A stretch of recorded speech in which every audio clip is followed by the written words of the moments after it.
Hello दोस्तों, स्वागत है आप सभी का द स्टडी अड्डा पर। इस वीडियो में हम डिस्कस करेंगे सीटेट का जो पेपर हुआ है आज 8 फरवरी को, पेपर 1 जो सेकंड शिफ्ट में आपका पेपर हुआ था, पेपर 1 सीटेट का, उसकी आंसर की को देखेंगे। सीडीपी के क्वेश्चंस के आंसर्स मैंने ऑलरेडी जो है डाल दिए हैं चैनल पर। अभी हम मैथ का पार्ट कर रहे हैं, इसके बाद हिंदी, इंग्लिश और ईवीएस के पार्ट के जो आंसर्स हैं वो भी आपको कुछ ही देर में चैनल पर मिल जाएंगे, तो आप अलग से उस वीडियो में देख सकते हैं। इस वीडियो में मैथ के जो क्वेश्चंस पूछे गए थे उनके आंसर्स बता रहा हूँ, तो आप अपने पेपर में उनके आंसर्स मैच कर सकते हैं। इसमें हम डिटेल डिस्कशन नहीं करेंगे, हर एक क्वेश्चन का डिटेल सॉल्यूशन के साथ मैं अलग वीडियो लेके आऊँगा जहाँ पे इन क्वेश्चंस को हम डिटेल में डिस्कस करेंगे। वो हेल्प करते हैं उन बच्चों को जो आगे के लिए तैयारी करते हैं, इसलिए डिटेल डिस्कशन हम उस वीडियो में कर लेंगे और फिर इन क्वेश्चंस को अलग अलग पार्ट के रूप में भी चैनल पर उपलब्ध करा दिया जाएगा। जो भी इनमें डिफ़िकल्ट क्वेश्चन है या क्वेश्चंस पूछे गए सब के सॉल्यूशन डिटेल में उस वीडियो में मिल जाएंगे। तो जल्दी से शुरू करते हैं, आंसर्स देख लेते हैं। इन जो आज क्वेश्चंस पूछे गए हैं उनके आंसर्स क्या होंगे और कौन से करेक्ट आंसर्स हैं। ठीक है, तो देखिए 31 जो क्वेश्चन पूछा गया, 1 से 50 तक की संख्याओं में कितने अभाज्य युग्म हैं। तो इसमें अभाज्य युग्म है 6, तो यहाँ पर 6 अभाज्य युग्म है, यानी ऑप्शन 4 यहाँ पर करेक्ट होता। उसके बाद जो निपुण भारत मिशन है, इसमें कब तक का लक्ष्य है, तो ऑप्शन 3 होगा, 2026-27 तक का लक्ष्य है। ठीक है, और एक ट्रायंगुलर पिरामिड है, उसमें क्या होते हैं, उसके जो है 4 फेसेस होते हैं और 6 एज होते हैं, तो यहाँ पर ऑप्शन 4 हो जाएगा। ठीक है, ऑप्शन 4 करेक्ट हो जाएगा, 4 फेसेस और 6 एजेस होते हैं। ठीक है, इसी तरह से बस आंसर्स को ज़्यादा फोकस करेंगे, आंसर्स पर हम जल्दी जल्दी चलेंगे। 34 में, ठीक है, अमिता ए से चलती है और बी तक पहुंचती है, 4 घंटे 44 मिनट लेती है। फिर वहां से वापस चलती है, ए पर आती है, 3 घंटे 24 मिनट लेती है। वो वापस आई थी 2:30 पर, तो उसने चलना कब शुरू किया था, तो करेक्ट आंसर आपका होगा 6:22 पर उसने चलना शुरू किया था, यानी पहला ऑप्शन सही होगा। उसके बाद जो गेम थ्योरी है ये रिलेटेड है महावीरा से। कल के सेट में भी एक क्वेश्चन महावीरा से पूछा गया था और आज के सेट में भी पूछा है, तो यहाँ पर 4th ऑप्शन ये करेक्ट हो जाएगा। उसके बाद पैरामीटर दिया था रेक्टेंगल का और लेंथ दी थी, तो ब्रेथ निकालना, तो बहुत आसान सा क्वेश्चन था। इसका क्या आंसर होता, 82 मीटर आंसर होता, ऑप्शन नंबर 4 हो जाता। ठीक है, तो इसको भी आप कर सकते थे। फिर ये पैटर्न दिया है, बहुत इजी सा पैटर्न है, और आपसे लुप्त संख्या पूछी थी, तो ये भी ऑप्शन 2 हो जाएगा, 94 में आपका आंसर आ जाता। क्लियर है, बहुत इजी इजी से क्वेश्चन यहाँ तक पूछे गए। 7 क्वेश्चन हमने देख लिए, अब आगे चलते हैं, नेक्स्ट देखें क्वेश्चन नंबर 38। तो 38 में क्या सही होगा, यहाँ पर होगा आपका ऑप्शन नंबर 2। रुचिपूर्ण तरीके से आंकड़ों को निरूपण करना ही उद्देश्य होता है पिक्टोग्राफ का। ठीक है, तो पिक्टोग्राफ क्यों यूज़ किए जाते हैं, इसलिए किए जाते हैं। फिर ये भिन्न को अवरोही क्रम में बताना था, यानी डिसेंडिंग ऑर्डर में। तो डिसेंडिंग ऑर्डर कौन सा करेक्ट होगा, ये वाला, सेकंड वाला। ठीक है, बाकी मैं करके बता दूंगा बाद में कैसे अरेंज करते हैं, जिनको कोई डाउट है। तो ऑप्शन 2 यहाँ पर करेक्ट होगा। अब 40 में देखना, 40 में यहाँ पर पूछा है, ठीक है, जॉल्टन पी डेंस के सिद्धांत के किस नियम का उपयोग यहाँ पर हो रहा है। तो यहाँ पर कौन से नियम का उपयोग हो रहा है, ये ऑप्शन 2, परपेचुअल वेरिएबिलिटी प्रिंसिपल। ठीक है, ऑप्शन 2 यहाँ पर करेक्ट होगा। ये थोड़ा सा डिफ़िकल्ट क्वेश्चन था बच्चों के लिए, जिन्होंने इनका नहीं पढ़ा होगा ये टॉपिक, तो वो इसको नहीं अटैम्प्ट कर पाए होंगे या फिर गलत करके आए होंगे। कोई बात नहीं, 1-2 क्वेश्चंस होते हैं एग्ज़ाम में ऐसे 30 में से, पर 1-2 क्वेश्चन से एग्ज़ाम डिसाइड नहीं होता। बाकी के जो 20-25 क्वेश्चंस होते, ईजी क्वेश्चंस थे, उनको करने से एग्ज़ाम आपका डिसाइड होता कि आप एग्ज़ाम में पास होंगे या फेल होंगे। तो 1-2 क्वेश्चन से कोई डिमोटिवेट होने की ज़रूरत नहीं है। इस तरह के 1-2 क्वेश्चन हर बार जो है सीटेट पूछता है, बाकी सारे क्वेश्चन आसान पूछता है। ठीक है, क्वेश्चन नंबर 41 पर आते हैं।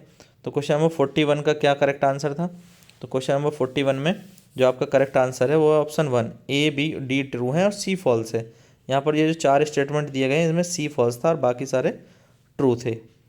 क्लियर है, तो इसमें फर्स्ट ऑप्शन आपका सही हो जाता। उसके बाद 42, क्वेश्चन नंबर 42, यहाँ पे इनमें कौन सा करेक्ट है, तो यहाँ पे ऑप्शन 2, उनका वर्णन किया जा सकता है परंतु विश्लेषण नहीं किया जा सकता। किसकी बात होती है, गणित की कक्षा में विद्यार्थियों द्वारा की गई त्रुटियों का वर्णन किया जा सकता है परंतु इसका विश्लेषण नहीं किया जा सकता।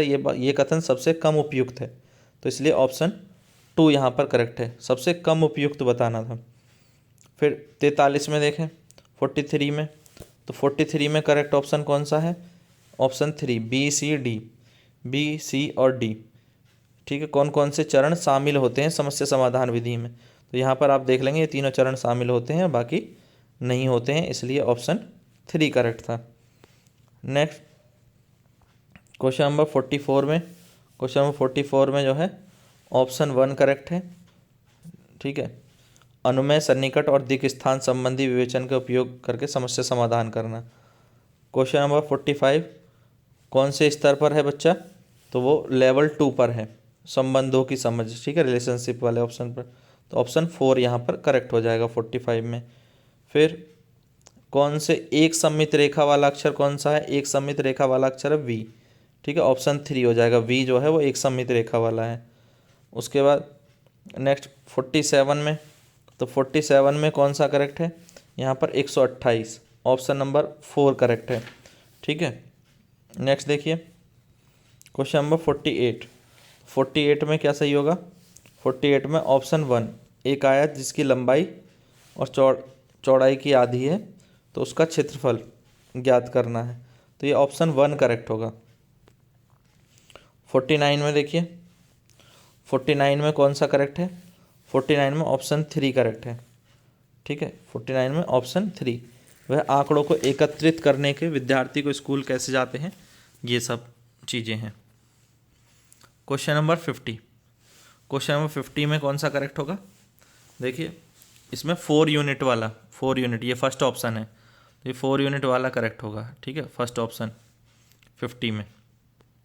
उसके बाद नेक्स्ट आ जाइए 51 पे, 50 हो गए, तो 51 में सेकंड ऑप्शन करेक्ट है, ऑप्शन नंबर 2, मुख्य रूप से योगात्मक आकलन का उपयोग, ये सही होगा। नेक्स्ट है 52, यहाँ पे आपको बताना था 3x + 2 का वैल्यू, तो ये फर्स्ट हो जाएगा, 17 आ जाएगी इसकी वैल्यू, क्योंकि x की वैल्यू 5 आएगी, तो x की वैल्यू 5 आएगी, तो 5 × 3 15 + 2 17 आ जाएगा। उसके बाद आपको ये जो कितना चावल का टोटल 9 बोरियों में कितना चावल होगा, तो ये आ जाएगा आपका ऑप्शन नंबर, देखिए जब इसको कैलकुलेट करेंगे आप तो 9 kg और 995, तो इसको मल्टीप्लाई कर लेंगे तो ये ऑप्शन नंबर 2 आएगा। ठीक है, ऑप्शन नंबर 2 आ जाएगा।